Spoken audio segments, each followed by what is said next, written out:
for those reserves that lenders are requiring, I've heard rumblings at some point they may be released. How are they going to be released? What can you use that money for before or after they're released, if that is the case?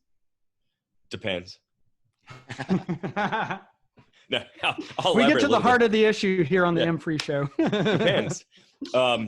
So at the time that we're doing the show, and I keep saying, hey, I'm trying to preface it, it appears that it's about a 12-month on 6 to 12 months on Fannie.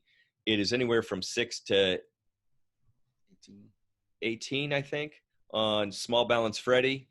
But we're even seeing right now, I've had some correspondence on some deals I've been looking at, because I actually, when I look at deals, one of the first things I do is I talk to a lender before I spend a whole lot of time on the due diligence.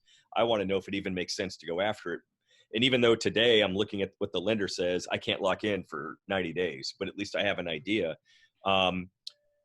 All of the lenders that we're talking to are telling us, and I don't know why they wouldn't tell us that, because they look for long-term repeat business, that they're hearing, the market is stabilizing. Yes, people are out of jobs, but certain classes of assets and in certain MSAs, metropolitan areas, there's certain areas where people are still collecting 90%, 95% of their rent. And so if they can show 3 months of that or 6 months of that, depending on how long they hold the escrow, then they'll return it. Okay. They're not putting it in writing yet because they have to have approval from a higher power. But what that means is you're going to get a chunk of money back, 6 months, 9 months, 12 months back. You're going to get the money back. And so then you decide, were you able to hold off repairs and use that money, which I don't think is the best business decision. The reality is you're just going to do a return of capital to your investors, because you don't want to dilute their interest, their returns, by holding on to an additional $1 million on a $10 million deal.